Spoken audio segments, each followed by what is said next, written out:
जय श्री कृष्णा दोस्तों। आज मैं आपको अक्षय तृतीया की कथा सुनाने जा रही हूँ। वैशाख मास के शुक्ल पक्ष की तृतीया की तिथि को अक्षय तृतीया कहते हैं। इसे अखा तीज भी कहा जाता है। अक्षय शब्द का अर्थ जो कभी क्षय न हो, हमेशा बढ़ता रहे। सतयुग के एक गांव में एक गरीब ब्राह्मण दंपति रहते थे। वे अत्यंत धर्मपरायण थे, लेकिन उनकी आर्थिक स्थिति अत्यंत दयनीय थी। पति पत्नी मिलकर वेदों का अध्ययन करते, पूजा पाठ करते और दिन में के कुछ समय गांव के मंदिर में सेवा करते, परंतु गरीबी के कारण कई बार उन्हें भूखे ही रहना पड़ता था। एक दिन पत्नी ने ब्राह्मण से कहा, स्वामी, हम तो जीवन भर तप करते रहे, फिर भी दरिद्रता ने हमें क्यों घेर रखा है। कृपया कर कोई ऐसा उपाय बताएं जिससे हमारा जीवन थोड़ा सहज हो सके। ब्राह्मण ने कहा, पत्नी, मैं तुम्हें अक्षय तृतीया की कथा सुनाता हूँ और उसकी विधि बताता हूँ। मैंने सुना है कि वैशाख शुक्ल तृतीया के दिन व्रत कर भगवान विष्णु की पूजा करने से सब प्रकार की दरिद्रता नष्ट होती है और अच्छे पुण्य की प्राप्ति होती है। इस दिन अगर श्रद्धा से दान, जप और पूजन किया जाए तो मनुष्य को न केवल इस जन्म में बल्कि अगले जन्मों में भी सुख समृद्धि प्राप्त होती है। अक्षय तृतीया के दिन व्रत रखने और विधि पूर्वक पूजा करने से मनोवांछित फल की प्राप्ति होती है। प्रातःकाल स्नान कर स्वच्छ वस्त्र धारण करें, व्रत का संकल्प लें और भगवान विष्णु, माता लक्ष्मी और भगवान परशुराम का पूजन करें। गंगा जल से अभिषेक करें और तुलसी पत्र अर्पित करें। धूप, दीप, नैवेद्य, पुष्प आदि से पूजन करें। ब्राह्मणों को अन्न, वस्त्र, जलपात्र, स्वर्ण आदि का दान करें। इस दिन गायों को चारा, पक्षियों को दाना और ज़रूरतमंदों को अन्न देना अत्यंत पुण्यकारी होता है।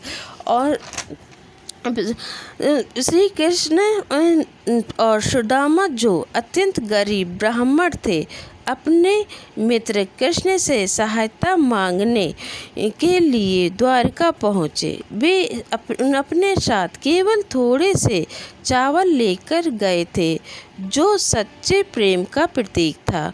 भगवान श्री कृष्ण ने प्रेम पूर्वक सुदामा का स्वागत किया और उनके चावल खाकर प्रसन्न हो गए।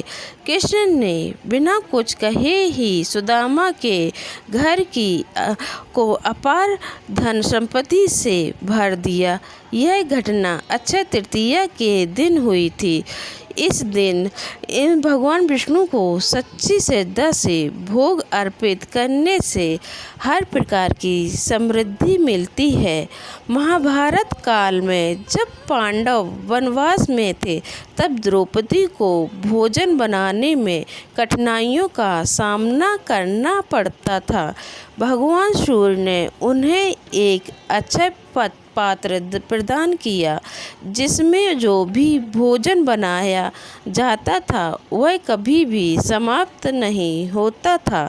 यह अक्षय पात्र भी अक्षय तृतीया के दिन प्राप्त हुआ था। इसीलिए इस दिन दान देने का विशेष महत्व है, क्योंकि जो दान इस दिन दिया जाता है वह अक्षय फल प्रदान करता है। भगवान विष्णु के परशुराम का जन्म इसी दिन हुआ था। परशुराम ने पृथ्वी से अत्याचारी क्षत्रियों का अंत कर धर्म की स्थापना की थी। त्रेता युग की शुरुआत भी अक्षय तृतीया से मानी जाती है। कुबेर को इसी दिन धन का अधिपति नियुक्त किया गया था। महाभारत का लेखन भगवान गणेश ने महर्षि वेदव्यास के निर्देशन में इसी दिन प्रारंभ किया था। इसीलिए इस दिन का विशेष महत्व है और इसे सर्वसिद्ध मुहूर्त भी माना जाता है। इस दिन कोई भी शुभ कार्य बिना मुहूर्त देखे किया जा सकता है। अपने पति से ऐसा सुनकर पत्नी ने श्रद्धापूर्वक व्रत करने का संकल्प लिया। अगले दिन प्रातः स्नान कर उन्होंने विधि पूर्वक व्रत रखा।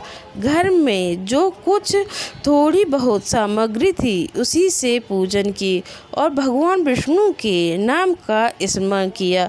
पूजा के बाद उन्होंने यथाशक्ति दान भी दिया। भगवान विष्णु उनकी भक्ति से प्रसन्न हो गए और स्वप्न में ब्राह्मण को दर्शन देते हुए कहा, हे वत्स, तुम्हारी पत्नी ने जिस श्रद्धा और भक्ति से व्रत और पूजन किया है उससे घर में फलस्वरूप तुम्हारी दरिद्रता शीघ्र दूर होगी। तुम्हारे घर में सुख समृद्धि सदा बनी रहेगी। कुछ ही दिनों में चमत्कारिक रूप से उनके जीवन में बदलाव आने लगा। गांव के राजा ने ब्राह्मण को राजगुरु का पद सौंप दिया। उनके ज्ञान और भक्ति से प्रभावित होकर राजा ने उन्हें अपार धन, भूमि और सम्मान प्रदान किया। ब्राह्मण दंपति को दान ने इस समृद्धि का उपयोग भी धर्म कार्यों में किया। ब्राह्मणों को दान अच्छा अन्न क्षेत्र खुलवाया और जीवन भर धर्म मार्ग पर चलते रहे। इस दिन का धार्मिक, सांस्कृतिक और आध्यात्मिक महत्व अत्यंत महान है। ऐसा माना जाता है कि अक्षय तृतीया के दिन किए गए पुण्य कर्म, दान, स्नान, जप और तप कभी समाप्त नहीं होते, बल्कि उनका फल अनंत काल तक मिलता है। अक्षय तृतीया के दिन की गई सच्ची भक्ति, श्रद्धा और सेवा से ही जीवन में सच्चा धन प्राप्त किया जा सकता है। यह धन केवल भौतिक सुख संपत्ति तक सीमित नहीं रहता, बल्कि आध्यात्मिक उन्नति भी इसमें सम्मिलित है। इस दिन हर व्यक्ति को अपनी श्रद्धा और सामर्थ्य के अनुसार दान करना चाहिए। अक्षय तृतीया केवल एक पर्व या व्रत नहीं है, यह एक आध्यात्मिक अवसर है जब हम अपने जीवन में अक्षय पुण्य संचित कर सकते हैं। जो व्यक्ति श्रद्धापूर्वक व्रत करता है, दान देता है और भगवान विष्णु का प्राप्ति का मार्ग स्वतः खुल जाता है। इस दिन की गई भक्ति, सेवा और दान कभी व्यर्थ नहीं जाता है। हमारे छोटे छोटे प्रयास भी यदि सच्चे हृदय से हों तो वे अच्छे फल देते हैं। यदि आपको मेरा ये वीडियो अच्छा लगे तो लाइक करें, शेयर करें और कमेंट में जय श्री हरि विष्णु लिखें और मेरे चैनल को सब्सक्राइब करें। जय श्री हरि विष्णु। ओम नमो भगवते वासुदेवाय।